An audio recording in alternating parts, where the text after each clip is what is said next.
Welcome back to another episode of Second Career Pilot. Today we're diving into the intricacies of the Air Traffic Control System, ATC.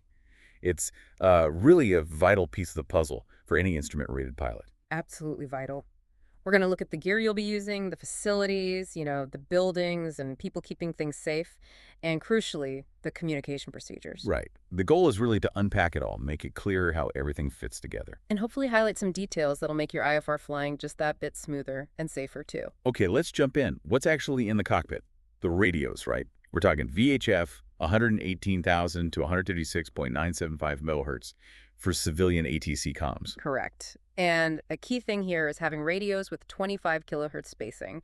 It seems technical, but it basically means you can tune all the available frequencies ATC might assign. So if you don't have that, you might get a frequency you physically can't dial in. Exactly. And if that happens, just tell ATC unable, request an alternative frequency. It's perfectly fine. Okay. And you mentioned simplex and duplex. What's the difference there? Good question. Most ATC comms are simplex. You talk, they talk, all on the same frequency. Simple. Like a walkie-talkie. Pretty much. But sometimes, especially with flight service stations or FSS, you might use duplex. You transmit on one frequency, say 122.1 megahertz, Yeah. and you actually listen for their reply on a different frequency, often tuned on your NAV radio, like over a VOR. Ah, so they can broadcast continuously on the VOR frequency while still listening for calls on a 122.1. Clever. Yeah. Exactly. Now, managing all this audio, that's the job of the audio panel. The central hub, yeah. Selecting who you listen to, who you talk to. Right. Choosing CO1 or COM2 to transmit, selecting which nav aids or comms you want to hear. And a really good tip, use a headset. Oh, definitely. With a boom mic.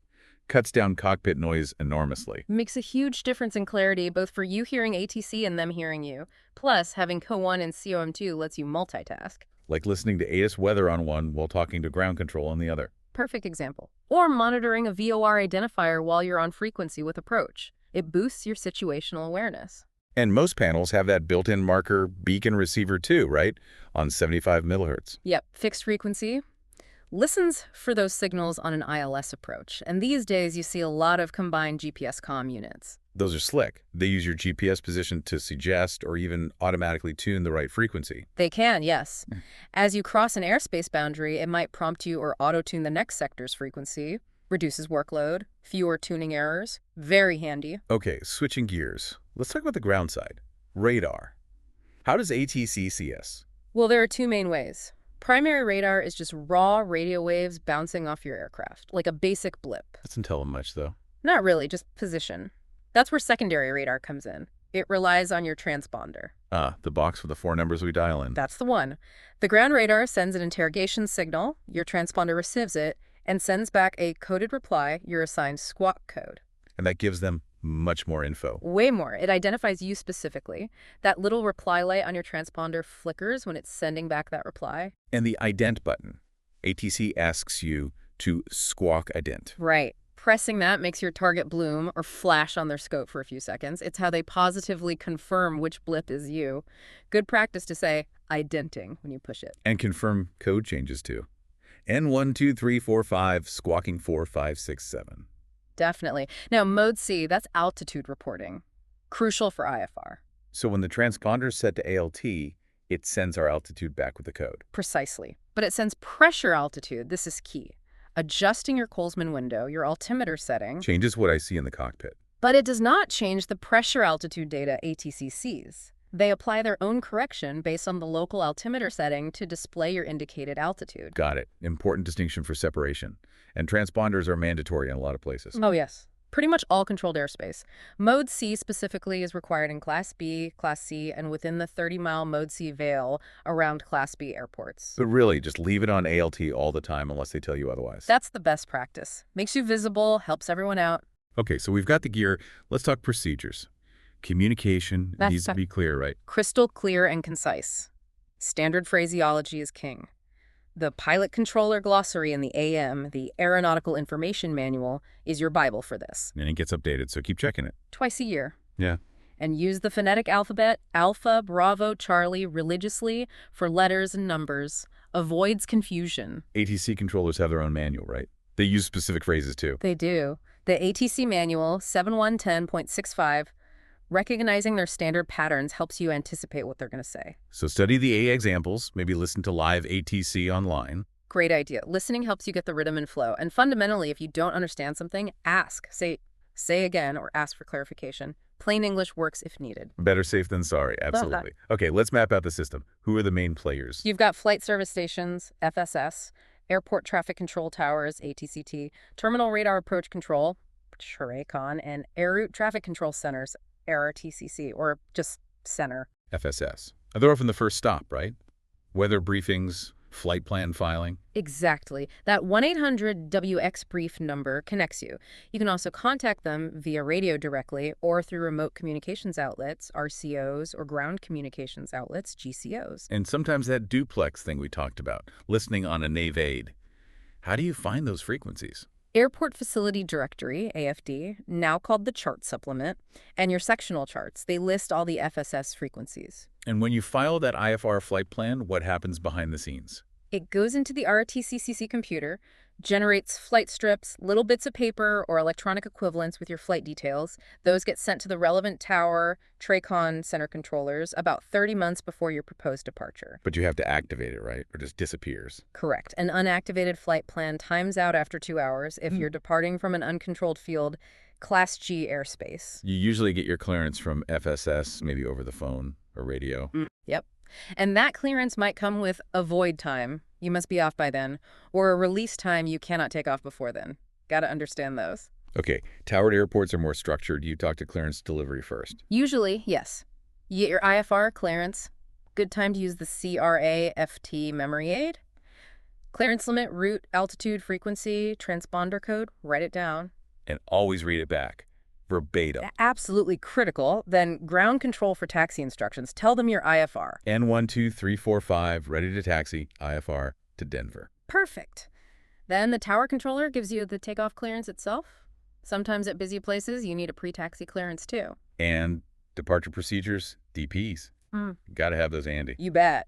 Text or graphic. Review it before you call for clearance. And remember, the latest clearance always wins. If they change something, that's the new plan. What if they say clearance on request? Means your flight strip hasn't popped out of their system yet. Just got to wait a moment. Okay, so after takeoff from a towered field, who's next? Departure control. Typically, yes. That's usually handled by the TRACON, the Terminal Radar Approach Control Facility. They handle the airspace around the airport, sort of bridging the gap to the en route structure. Exactly. Usually out to maybe 30 miles, up to about 10,000 feet. But it varies. Their airspace is sliced into sectors, each with a controller and a frequency. Call them approach, unless they tell you otherwise. And they're using radar. ASR, ARTS. Right. Airport surveillance radar, often combined with the automated radar terminal system, shows them primary and secondary returns, your data block. The little tag with call sign, altitude, speed. That's the one. They also have minimum vectoring altitudes, MVAs. These are safe altitudes for radar vectors, often lower than published minimums on charts, but they're only for controller use. So if they give you an altitude that seems low, query it. Definitely. Confirm assigned altitude X thousand. And remember, the tower needs a release from TRACON before they can launch you into that departure controller's airspace. Keep the transponder on standby till takeoff. Right. Avoid cluttering their scope early. Does TRACON see weather on their radar? Depends on the system. Newer ones like ASR9 show precipitation intensity. Older ones might not. Pilot reports, PIREPs are super important for them. Makes sense. What about those tech routes? Tower and route control? Ah, yes. Those are pre-planned IFR routes entirely within terminal airspace, usually below 10,000 feet. Good for short hops between nearby airports. Put tech in your flight plan remarks if you want one. And they have MSAW, minimum safe altitude warning. Yes, the system alerts the controller if your track predicts you'll get too close to terrain or an obstacle. It's a safety net. Okay, so TRACON gets you out of the terminal area. Then who takes over? Then you're handed off to ARTCC, the Air Route Traffic Control Center. They handle the high-altitude, en route phase of flight. Big chunks of airspace, using long-range radar, ARSR. Air route surveillance radar, yes. Yeah. Center airspace is also divided into sectors, often high-altitude and low-altitude sectors, each with controllers and frequencies. Where do you find center frequencies? Back of the chart supplement, AFD, and on the en route charts themselves. You might talk to the same controller, but on different frequencies as you fly, because they use remote transmitter receiver sites to cover their huge areas. What if you're flying from an airport without a TRACON nearby? Maybe it has an instrument approach, but no radar coverage down low. Good point. Happens a lot. You'll talk directly to center. If it's towered, the tower tells you when to contact center. If non-towered, your clearance from FSS will tell you to contact center passing a certain altitude or fix. And crucially, until they say radar contact and you're above their minimum vectoring altitude, you are responsible for terrain clearance. 100%. Even after radar contact, you're responsible until you reach the MVA or MEA. If they need you to climb faster than standard for obstacles, they should tell you. But check the chart supplement departure info yourself. What about clearances like when able, proceed direct? When able means you determine when you can safely turn direct to that fix, considering your navigation, altitude, terrain, etc. Once you turn direct, center provides separation, but initial terrain clearance is on you until you're established and above the minimum IFR altitude. Okay, and they can't clear you below the minimum IFR altitude unless you're VFR. Correct. Unless you can maintain VFR until reaching the minimum IFR altitude, they have to keep you at or above it. Also, if you're really far from the center's radar antenna, their ability to give precise vectors might be limited. Good to know. Now, weather. ATC radar doesn't see turbulence, right? Nope. It sees precipitation. Turbulence is often near heavy precip or thunderstorms, so use caution within 20 miles, but the radar itself doesn't paint turbulence. Their main job is separation, but they can help with weather avoidance. Yes. Workload and equipment permitting. Tell them what you need. Request deviation 10 degrees right for weather, but you must get a clearance to deviate under IFR unless it's an emergency. Plan ahead. And remember, their radar picture might be a few minutes old, especially Center's NXR Mosaic. Can be up to 6 minutes old for ARTCC's warp system. Things change fast. They display precip intensity, moderate, heavy, extreme. ARTCC doesn't use light. Some older gear just says intensity unknown. Which is why PIREPs are so valuable. Tell them what you're actually seeing. Absolutely. Turbulence, icing, cloud tops, visibility, it helps everyone. One last facility piece. PRM Precision Runway Monitor. Ah, that's for airports with closely spaced parallel runways. It uses high update radar and special displays, allowing aircraft to fly parallel ILS approaches closer together than normal. Requires special pilot training, too. There's a no transgression zone between the approaches monitored by controllers. Okay, that's a lot of pieces. Let's string it together. Typical IFR flight from a towered airport. What's the sequence? Okay, generally. FSS for briefing filing, then ATIS for airport info, clearance delivery for the IFR clearance, ground control for taxi, tower for takeoff. Then departure control, usually TRACON. Right. Then RTCC, center for the en route part. Maybe call Flight Watch, UVASHI for weather updates in flight. Coming back in. Get IDAS for the destination. Talk to approach control, TRACON again usually, for vectors and the approach clearance. Then tower for landing. Tower usually cancels your flight plan automatically. And from a non-towered airport. Similar start, FSS for brief filing. Then you'll contact FSS or maybe use a GCO or phone on the ground to get your clearance, possibly with a void time. No clearance delivery or ground control? Nope. After takeoff, you follow the clearance instructions, often contacting center directly once airborne and reaching a certain altitude or fix. Then center en route, maybe Flight Watch.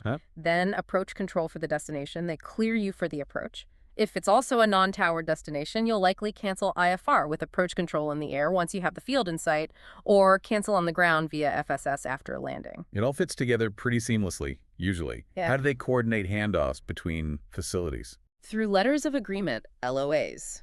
These are internal agreements defining procedures and points where control is transferred. You won't see these, but you can sometimes anticipate handoffs by looking at sector boundaries on your en route chart. Makes sense. Well, this has been a really helpful overview. Hopefully it gives everyone a clearer picture of the whole ATC system. Knowing the equipment, the procedures, who you're talking to, it really builds confidence for IFR flight. Definitely. Understanding the system helps you use it effectively and safely. Remember to always consult the current AIM and chart supplements for the definitive details. Keep those comms clear and concise. Thanks for listening.